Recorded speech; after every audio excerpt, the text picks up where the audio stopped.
Well,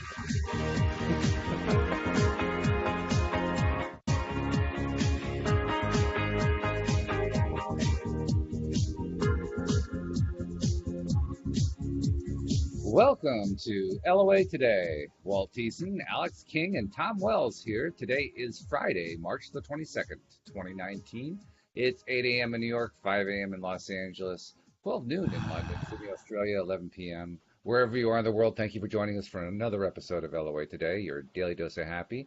And for those of you who are watching the live stream, yes, it's true. I have no video today. I don't know why. It seems to be like a continuation of the pattern for the last week to 10 days or so.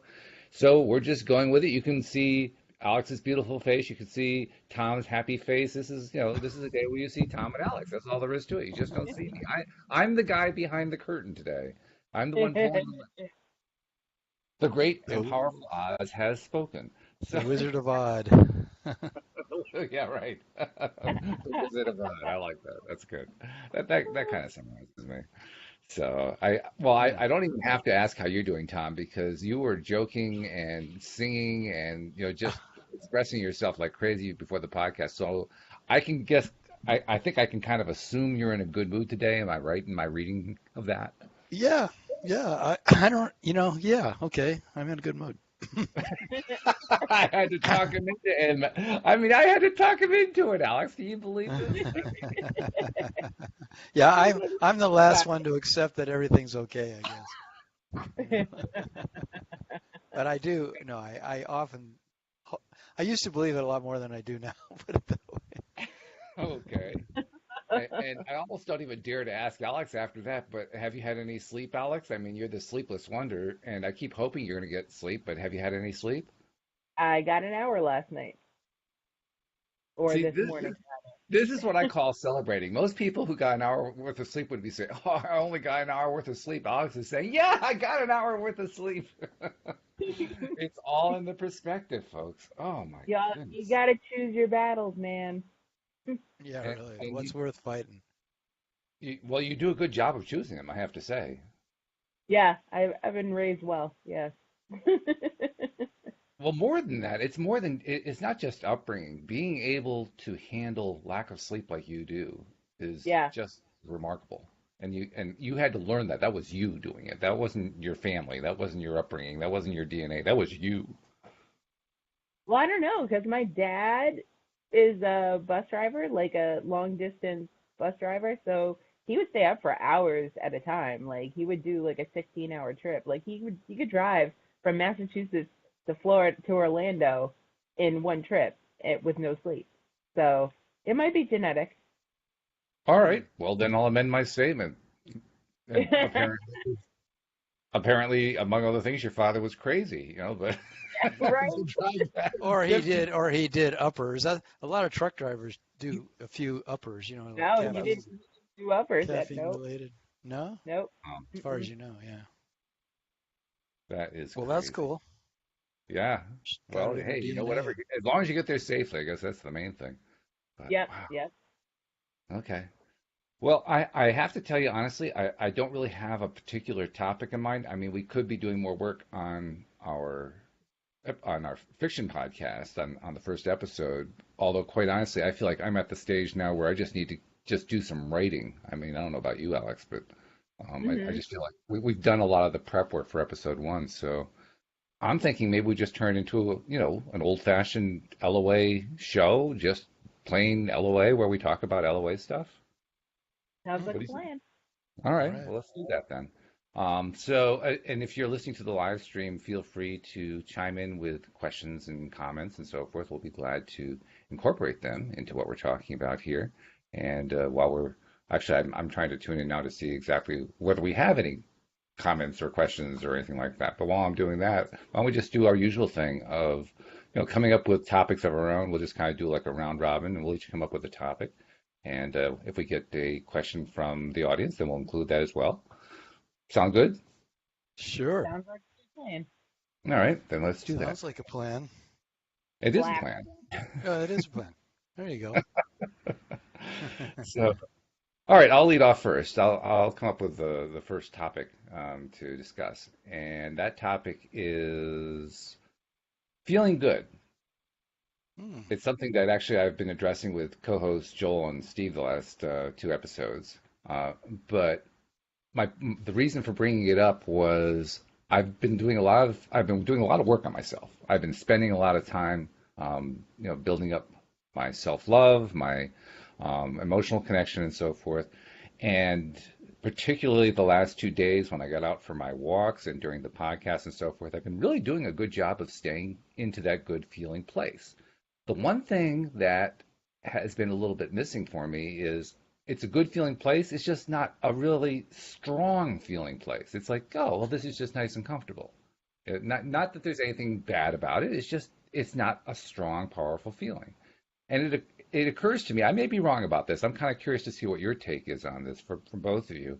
But I kind of have a feeling this is something that probably millions of people experience, and that it probably reflects some kind of societally taught ideas about how we really shouldn't express and feel big positive emotions because they won't last, and you can't trust them. They're transient. They'll go away, and so we learn over time to settle for less.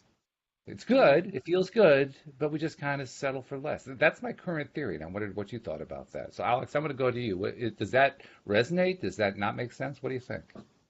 I mean, I totally get that what you're saying about how society feels that way.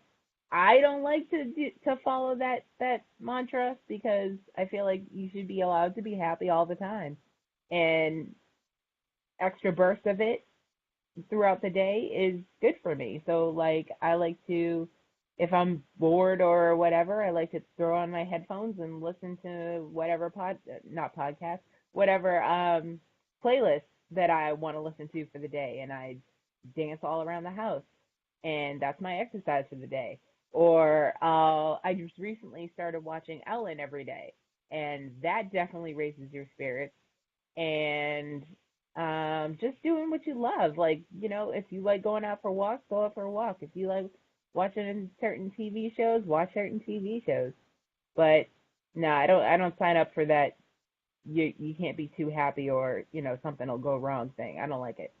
Well, I agree with you. I mean, intellectually, I totally agree with you. I just wonder if that's actually what's going on in the back of my head, my subconscious mind saying, okay, you've had just enough good feeling. That's enough for today. But I feel like you're making up your subconscious mind by thinking that, though.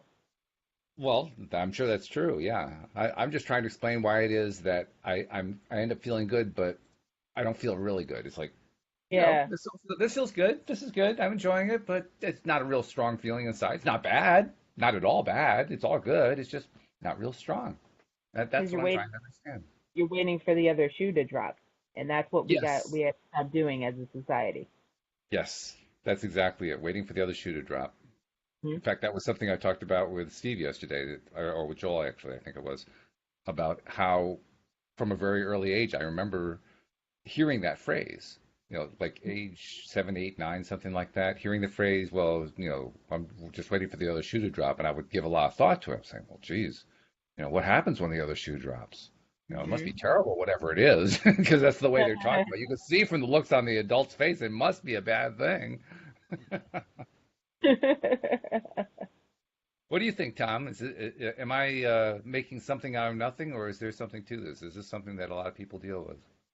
Well, you're the expert in my mind on raising children and the type of schooling that you've been exposed to with the works you've done with schools to show that children are incredibly deprogrammed from their happiness.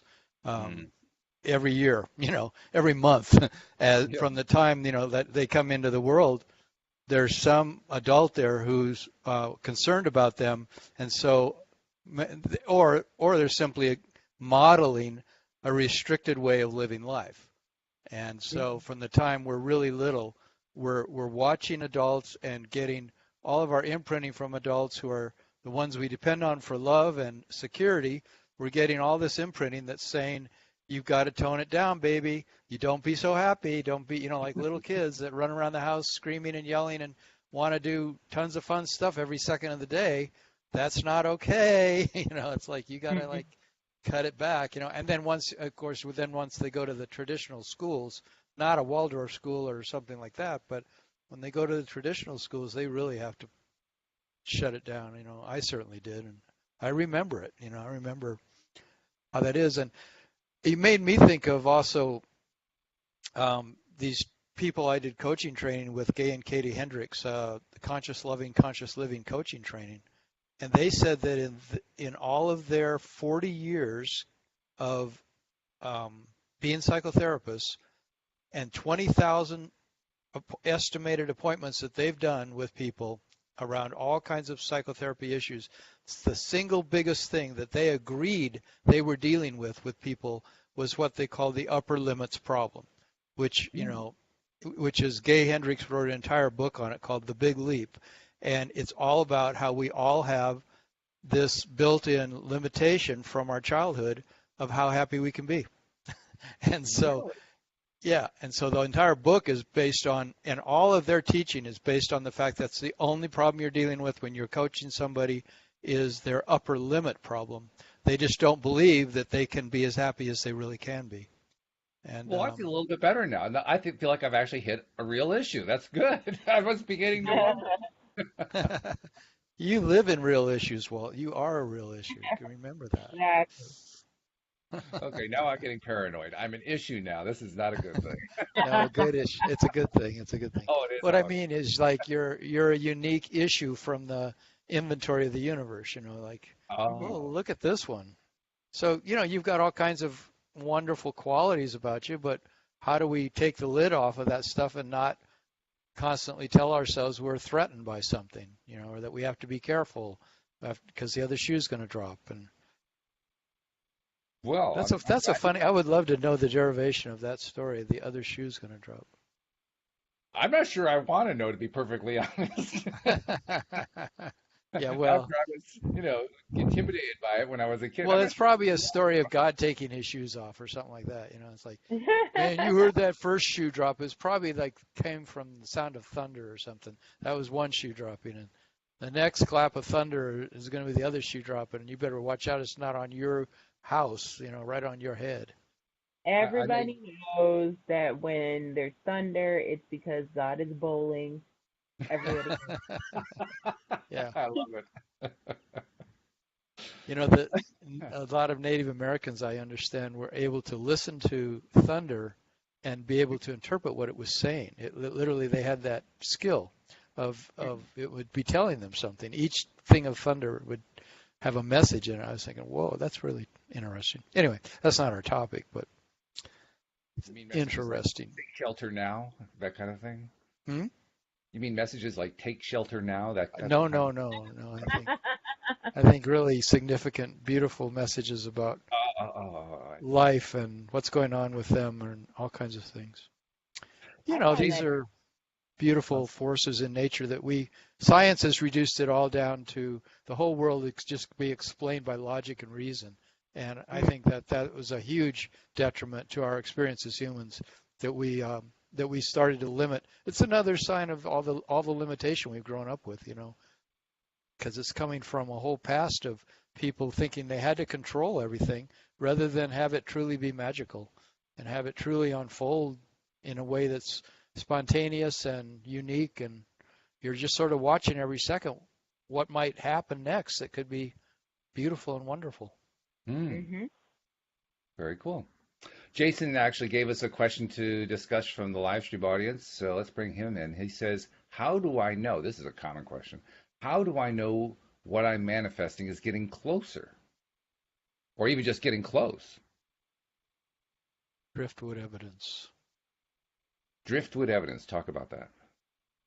Well, Abraham talks about how, let's say you're walking on a beach and you start, you come to an area and there's all of a sudden lots of really big logs, and they're, some are like 20 feet long and they're, 2 feet around, and you're walking down the beach, and sort of the driftwood that you're seeing is evidence that a forest existed somewhere.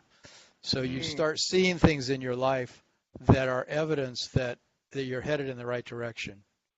Like you're starting to get cool things are starting to happen, or, if you're trying to, bring more money into your life, something shows up in the mail, that indicates that, here's a check you didn't expect to get, and oh wow, I didn't know I was getting a refund for that. That's awesome, and it's sort of evidence that you're on the right path. But I think I feel it inside myself. I feel when I'm getting closer to manifestation because I just my energy starts picking up. I start feeling like I'm flowing with the river, and it's starting to pick up speed, and I can feel, yeah, good things are happening. This is going to turn into good stuff if I don't sabotage it, if I don't put an upper limit on it. Yeah, right. Yeah.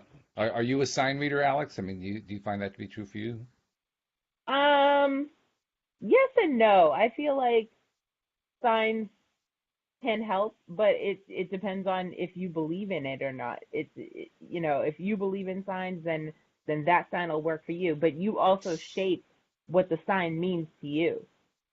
So it's not like, you see a red flag and you interpret it as purple or blue or whatever, anything but red. You know what I mean? It's all in you. So it's all in how you interpret it. But yeah, I definitely follow the driftwood evidence theory because I when I feel good, good things happen, and that's law of attraction. That's just basically what it is. So I try to feel good all the time, despite what's happening around me, and good things do happen for me. So that's just the way it is. Okay. All right. Well, the driftwood evidence theory seems to be predominant here. I think I would tend to agree with that. Although I have to admit, most of the time I'm kind of oblivious to signs. Other people have to point out a sign to me, and I'll say, "Oh, I guess that is a sign, isn't it?" But most of the time, I just don't even notice them. So I guess you have to be a noticer. Yeah. And I think for me, it's giving myself permission to bask. Abraham always talks about basking, which means, obviously if something's good is starting to happen in your life, that you spend some time in that good feeling of it. You don't just let your mind take you immediately back to, well, what about the other shoe? It could drop at any time. I better be worried. I better be concerned. I better be fearful about not getting what I want. Better be ready. Yeah, and I guess it's just, again, opening ourselves to the flow, to where we're saying, hey, maybe I should spend some time appreciating the good things that are happening here. And then that just opens more doors. Okay, yeah, that's a good thing. I wish I could tell you, Jason, that I had a clear idea on when stuff's going to show up. I've actually adopted the viewpoint that says the more that I focus on when's it going to show up, the less likely I'm going to be able to maintain my high vibration. So I just don't even think about it. Otherwise, I get myself into trouble. The more that I can just get into that place of just enjoying the fact that I'm feeling good about feeling good. Just, okay, so I put my request out there and I'm waiting for it to come. But while I'm waiting for it, I just spend my time feeling good. If I can just feel good and have a day where I felt good, I figured that's all the victory I need. I'm not going to try to look for any evidence beyond that. It's just, how did I do today? That's it. Because that's all I really have control over anyway, is how do I feel today and what am I feeling today? So I just focus on that. That's it, And then when the stuff shows up, I can be surprised, which is nice. Because your life's happening second by second by second. If you're not enjoying it, then you're missing the journey of life. And it's easy to do that because I think, well, I won't really be happy until I finally have that amount of money in my account, or I'm finally with my partner that I want to be with, and she's in my life, then I can really be happy. But what about all those moments leading up to that? Yeah. Exactly. I'd enjoy every moment, or otherwise, you got to at least be open to that possibility that there's a lot of wonderful moments going by. Jason did qualify his question. He said, I've been experiencing a lot of synchronicity lately. Now, that would kind of fall into the category of driftwood, wouldn't it? Yeah, that's what that means. Yeah. Driftwood evidence, synchronicities, things showing up that you didn't expect, like that. So there you go. So I think the answer to your question, Jason, is how do you know? You know. You just explained how you know. You just said it right there. Yeah. So congratulations, you are now a master deliberate creator. What are we going to send to our lucky contestant, Walt? We're going to send lots of positive vibes and good wishes that his manifestation comes as quickly as possible. All right. Yeah. A So, okay, that was I got the first question, and then Jason got the second question. Tom, how about you? I can always count on you for a good question. Have you come up with anything for us to discuss today or to think about or talk about? the thing that I'm always is on my mind these days is the difference between surrendering to letting the universe or source or God or whatever you want to call it orchestrate your life and you thinking that you've got a whole lot that you got to get together to make your life unfold right. And so what's the balance between that? Do you need to have concern at all about how things are unfolding, or is it actually just letting go of your concern that's your main focus in life? For me, it's letting go. Because if we don't let go, then there are two options. One option is we always feel great about the thing that's coming and we never doubt it for a second, or we start doubting it and driving it away. And I tend to fall into the second camp. So I figure why bother, until I get to the point where I can just focus on that thing as if it's wonderful right up to the moment it shows up. Until I get to the point where I can do that regularly, I'm going with take my attention away from it. That's my best option, I think. How about you, Alex? I do the same thing. I let go because I tend to drift into the feeling of, okay, I might not be vibrating where I need to be vibrating to achieve this manifestation. So let me just release the reins and see what happens. And it all usually works out. So throughout your day, are you doing that then? Kind of like saying to yourself, whenever your mind starts to worry and you start to fear or have anxiety, you just sort of say, hey, I'm just going to trust this is just going to work out. Yep, I just say let go and let God, and then I continue doing whatever I was doing. I've also added another component. I've been trying to remind myself lately, and there were a couple of instances yesterday with live stream listeners who I was able to pass this along to them as well, reminding myself that just like Abraham says, Abraham expresses it as you can't get it wrong and you'll never get it done. And I try to turn that into a more positive framing by saying you will always get it right and life goes on forever, or the road goes on forever. And I especially like that first part because it's a reminder to me every time that I try to manifest something or even just to do something and it doesn't come out the way I wanted to originally, it doesn't mean I got it wrong. I actually got it right. And it's a really important thing to remember. Even though it didn't come out exactly the way I wanted to, I got it right within the context of what I understood at that time, the best that I was able to vibrate at that time, the best I was able to focus at that time. I did the best I could, and I got the best result I could get.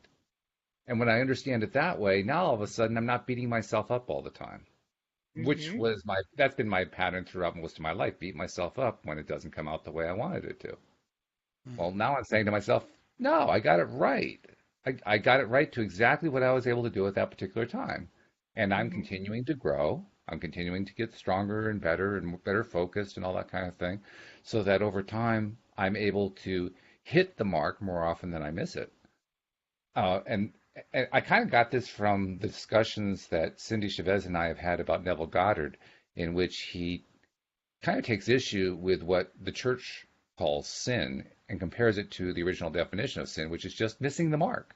It's not about going to hell or offending God or anything like that. It's just you aimed at something and you didn't hit it, and that's all it is. And when you treat things that way, now all of a sudden it gives life an entirely different perspective. It's like, oh, well, I missed the bullseye. So what do? I pick up another arrow and fire again. No big deal. Yeah.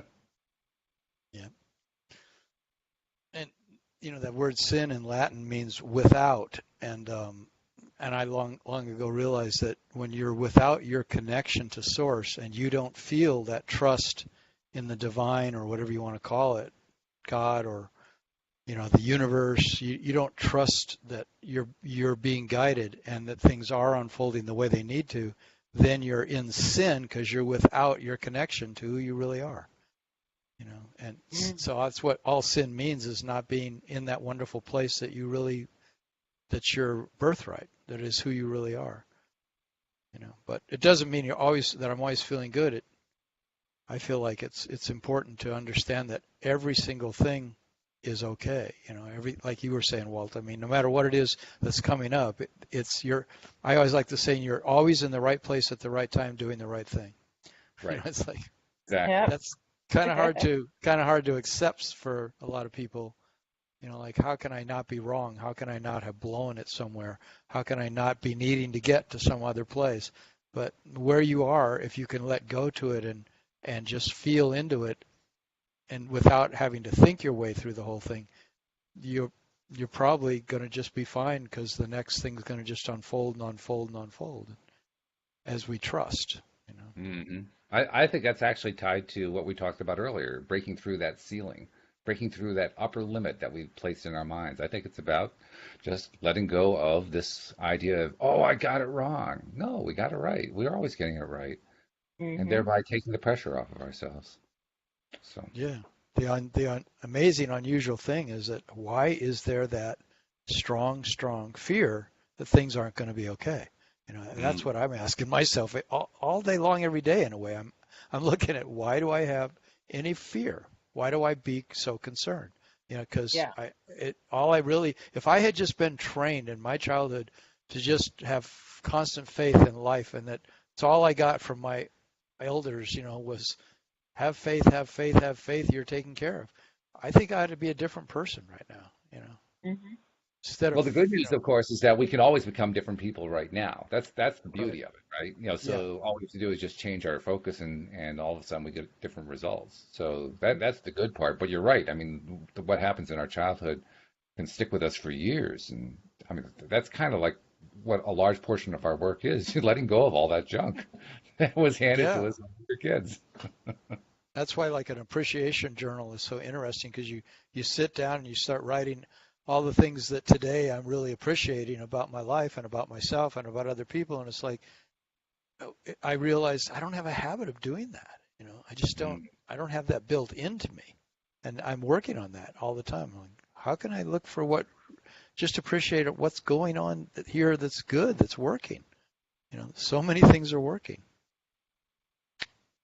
Very good. So you got a question for us, Alex? Something we can sink our teeth into and gnash and get to the meat of? I'm trying to bring in every metaphor I can think of that has to do with chewing. Something you can masticate. Yes, sure. What are the top 3 tiers of a relationship, do you think? Top Uh, 3 tiers Yes. that make a successful relationship? Yes. like characteristics, is that what you mean by tiers? Yeah. Okay. Let's see. If I got to pick 3 of them, I'm going to say the first one is loving yourself. Mhm.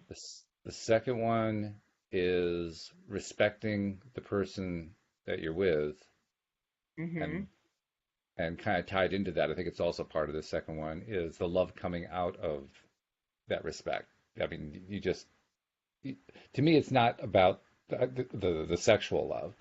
Mhm. Nothing wrong with the sexual love. Don't get me wrong. Just that's not the basis of it. The Right. basis of it is that personal connection of it's a trusting connection that you're going to be respectful of that person. They're going to be respectful of you.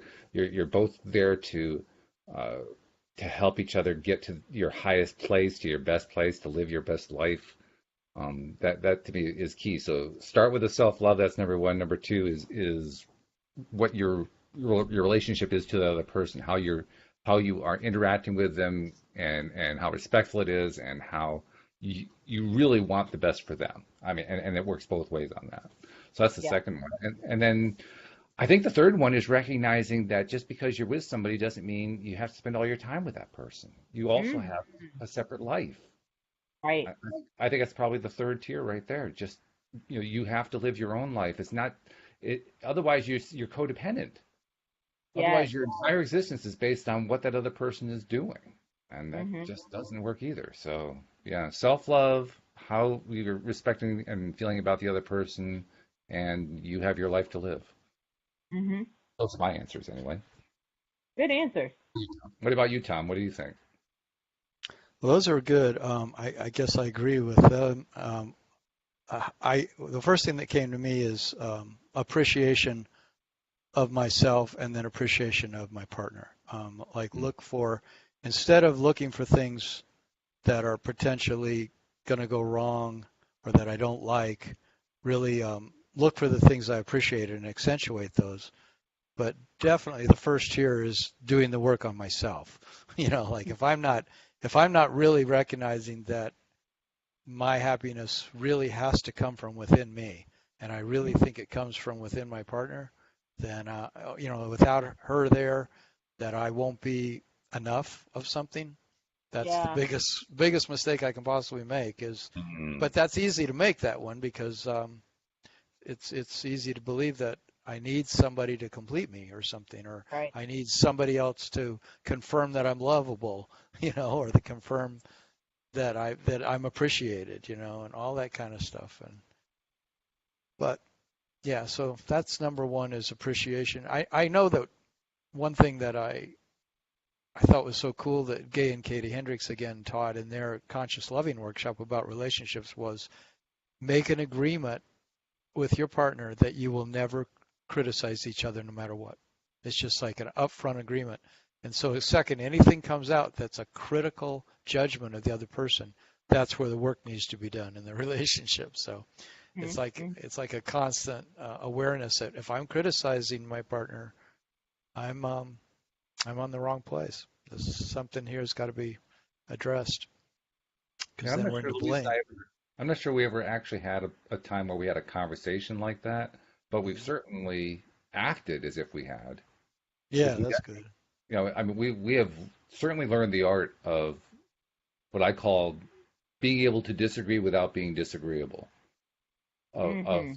We can have our own opinions. Our opinions don't have to be the same, but we don't have to step on the other person in order to have them. Right. Yeah.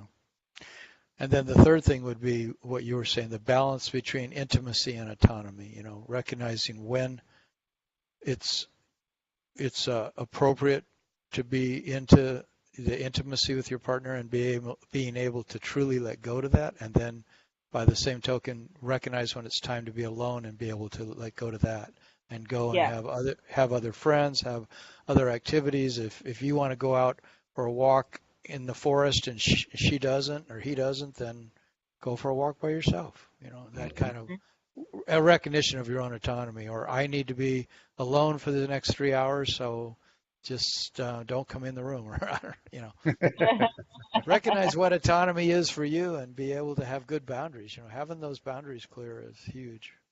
I find that doors are wonderful things. Yeah, yeah, really, for all of us. Yeah. Well, how about you with your own question, Alex? What's your take on what were the top three things? I tell my friends this all the time. Without these three things, your relationship probably has some issues and needs some work. And those are love, trust, and communication. Ah, so Plain and talk about simple. those. Talk about them. Well, love, I also agree with you guys. I feel like you need to have love for yourself because if you don't make you happy, you're going to make somebody else miserable. Very true. Very Yeah, true. miserable's infectious. Yeah, Misery. it is. And trust, you can't be the type of person who, if your boyfriend or girlfriend goes somewhere, say they go out to hang out with their friends and you're texting them every 5 minutes because what are you doing? What are you doing now? What are you doing now? You can't be that type of person. So you need to be able to trust that they're not doing anything or you know, being disloyal to you in any way while they're out and about, having their me time. And communication sums up all three. You have to talk about both of those things in order to effectively have a relationship. You just need communication. Talk, talk, talk. Those are good. Yeah. As you were mentioning that last bit there, I was thinking about people on Facebook who ask the question, "How can I get my mate back? How can I get my ex back?" Mm. And you often don't get a lot of details about it. Sometimes they'll give you details, but most often it's just the generic, "How do I get him back?" And I'm not going to tell you anything. Yeah. But I get the sense, I get the feeling that in a lot of those cases, they themselves were doing exactly what you described. They were hounding the other person. They're just driving him or her crazy with, so what are you doing? When am I going to hear from you? I haven't seen you in 3 hours. What? Just Yeah. stay in constant contact, and then he cuts off contact at some point because he's sick of it. And she says, "But now he's ghosting me. He's ignoring me entirely." Like, ah. Like you were too much. Calm down. You're teen too Yeah, much. right. I always wonder what the other side of the story is, and that's kind of the story that I invent in my head when I see these posts, that there's something that they were doing that drove the other person away, and they aren't acknowledging it. Yeah. Or I mean, sometimes it's not that way. The other person may have just became uninterested and cheated, and that's how the relationship ended. And if that's the case, why do you want him back? Exactly. Yeah. Yeah. I guess maybe I'm taking them at their word because very often they'll say, "Oh, everything was great. It was all going so well," you know. Mhm. And in my mind, I'm saying, okay, well, if it was going so well, why did it end? Right. Right. There's something missing from the story here. Mhm. Right. I don't know what Exactly. it is.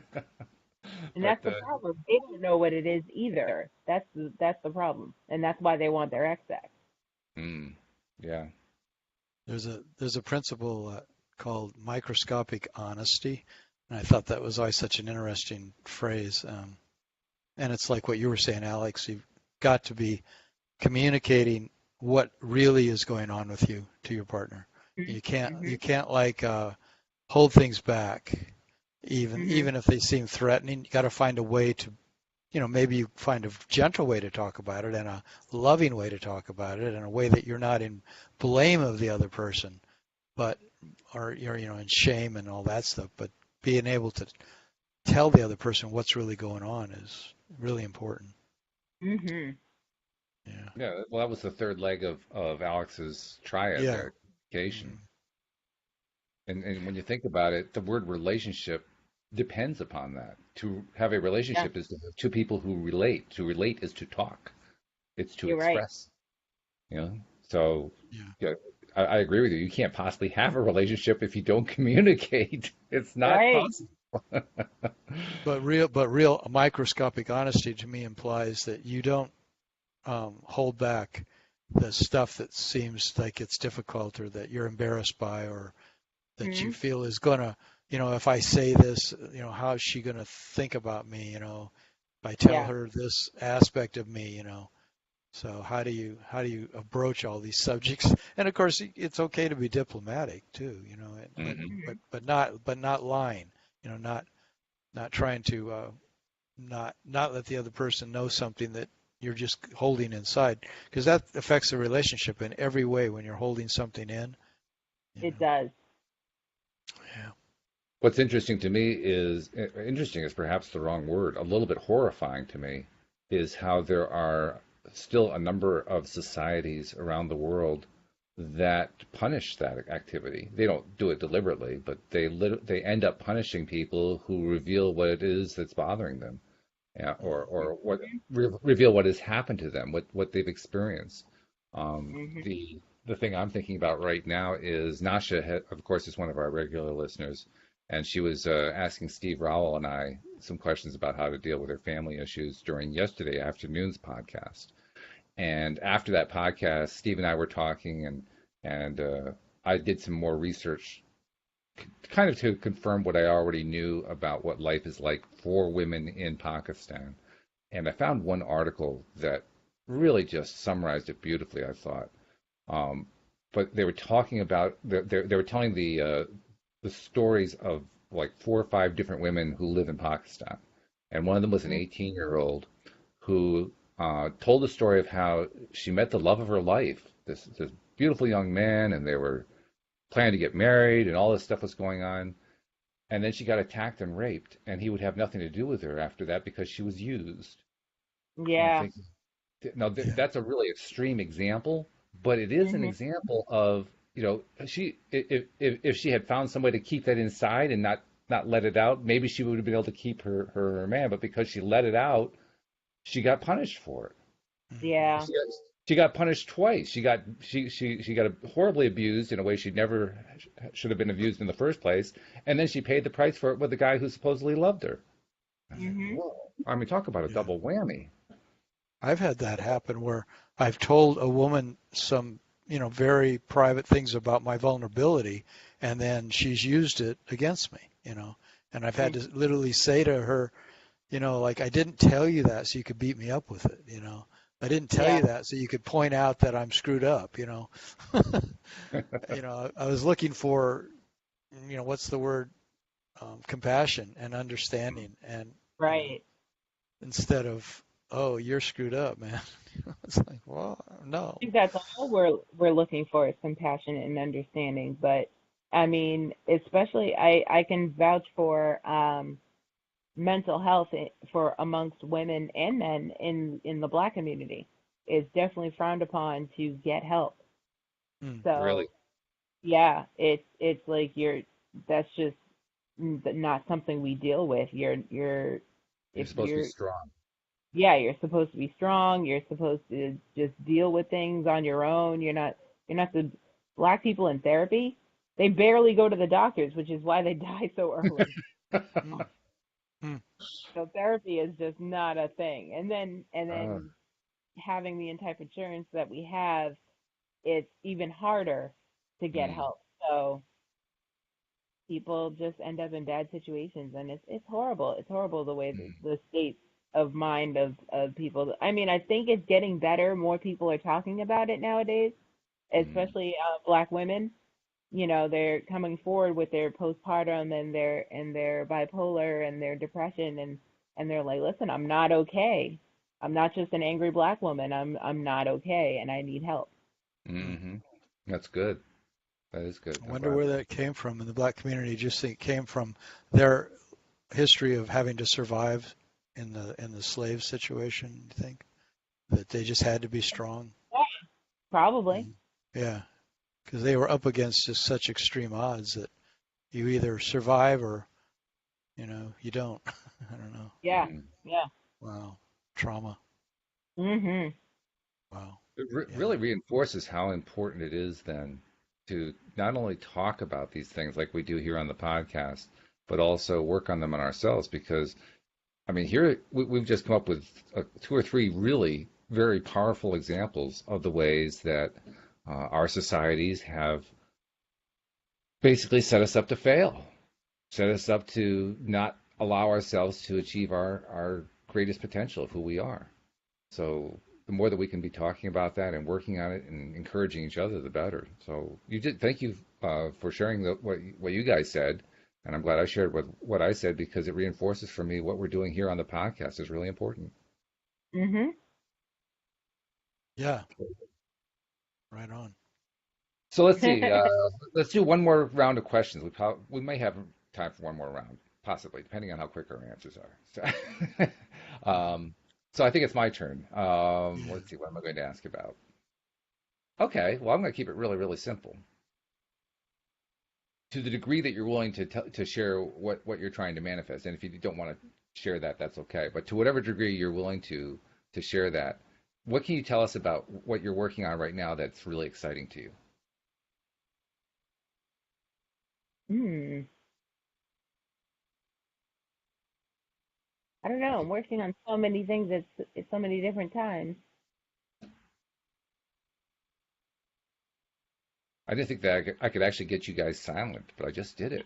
Oh no, I can. I'm letting Alex go first. I can always talk. Oh, Oh, you okay.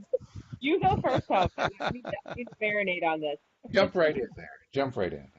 So what am I working on that I'm excited about?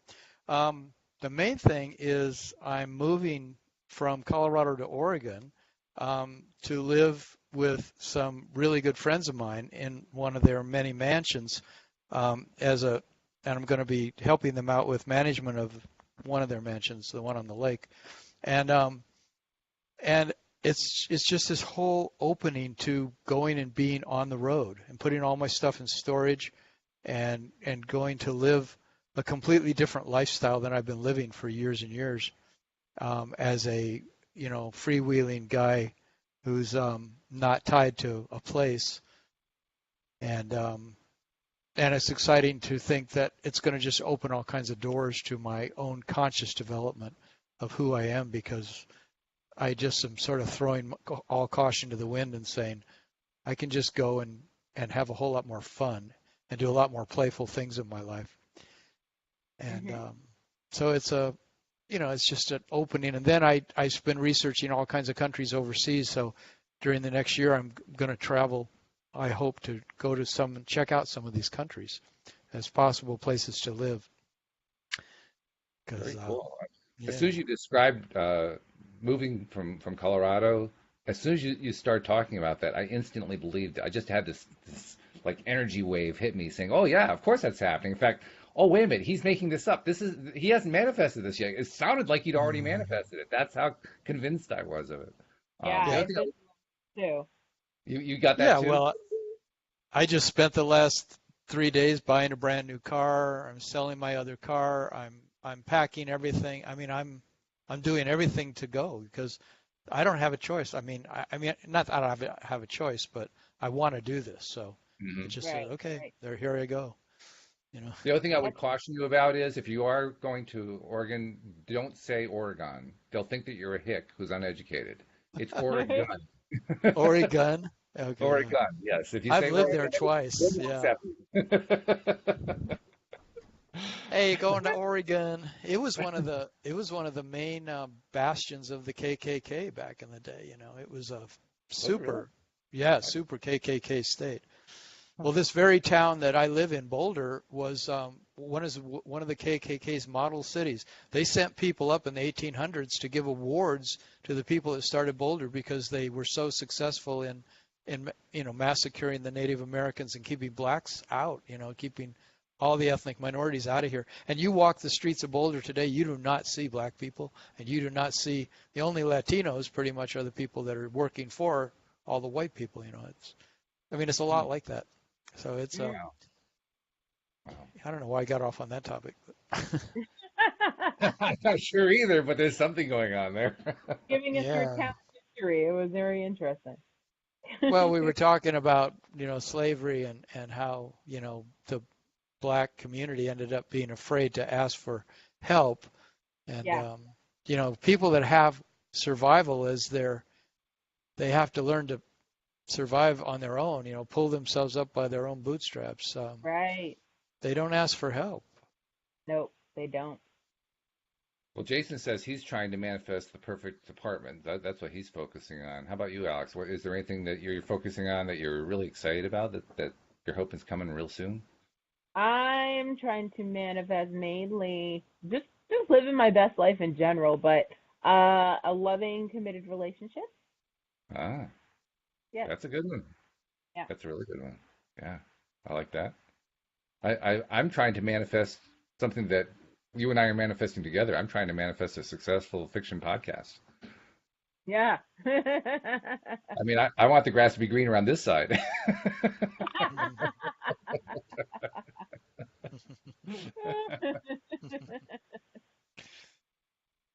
So yeah, that's my big thing I'm working on right now, and that's fun too, because when you have something that you love and that you can do something with, and you don't have to wait for somebody to give you a job or give you some funding or whatever it is, where you can just go do it, then you just kind of dive into it. And the only frustration I have is right now, Alyx, I haven't been able to actually sit down and work on it for more than 20 minutes in the last 3 days. That's the worst thing I've had to deal with. My worst thing is everything I write, you've already written by the time I can go to sleep. Well, that means we're on the same wavelength. Like, son of a gun. I was thinking about that actually. You know what? I think what we should probably do is because we know what the chunks are. So Yeah. you take one chunk, I take the other chunk, and that way we aren't writing each other's stuff. Okay. So we just got to take what's left with episode one and divide it up that way, and that way, Yeah. well, first of all, we get it done faster, and second of all, we won't be rewriting each other. Right. I'll be looking at yours and I'm like, this sounds real familiar. Well, you know what that is. I mean, and Tom's played a role in this too. We have done a really nice job of blocking out and by blocking out, I mean resisting. I mean creating segments of the Yeah. story so that we understand the characters, we understand the segments, we understand where it's going. We've done that so Right. well that of course we're going to come up with very similar stuff. So Yeah. that's a Yeah. good thing. That's a really good thing. That makes I it was easier to thinking, trust. it's really important in my mind of how this develops that it's that they're going to really get into working on their situation as a key part of the episode Mm, of finding ways to process these things of like things happen in their lives that really thrust them into personal evolution and personal development in really cool ways Oh yeah. so that we can talk about how is it that these people were able to change their lives in such wonderful ways. And of course there can still be crises and things that keep coming up because that's the way life is, right? oh, Well, true. that's the whole point of this Being a story. show. Yeah. Yeah, is to have it be interesting. And Well, to have it be interesting, but also to show, growth and of course law of attraction and how we get to living our best lives and being the best us that we can be. mhm. In the Absolutely. face of difficulties and things that coming along that how did that happen and why is that not working out, and then you start looking Yeah, at all that. past traumas and all Hmm. all that stuff. Yeah, All the good E- stuff. everything that we're all dealing with. Yeah, well, Exactly. that's what it is. That's what Every- makes it so The interesting because we label. can all Yeah, relate to it. yeah, Yeah, right, right. right, exactly. very And That's cool. what if it's not you, you know somebody else who's going through the same thing, who's maybe struggling with it, and then you hear some way to approach it, law of attraction, understanding or something, you go, wow, if she would only see it that way, she wouldn't be so stuck in Yep. her story, that kind of a thing. Exactly. Well, you just touched on it. The fact, that people will say, well, if she would only do this, if he would only do that. It's so much easier to see it in somebody else. So that's what Right. makes it enjoyable. That's why it's so fun Exactly. to watch it or listen to a story like that. Yeah. Yeah, because Trying when to it's look in on your own stuff? Oh God. right, right. Much, much harder. Yeah, right.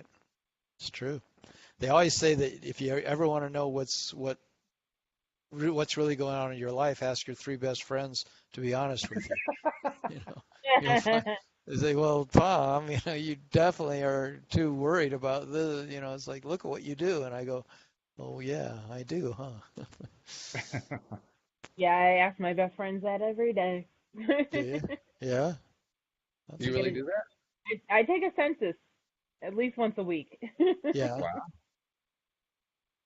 you say, "Hey, do you think that I'm a little bit off base and something like that?" Yeah. Is that what you ask them? I know I'm always right, but Oh, but but yeah.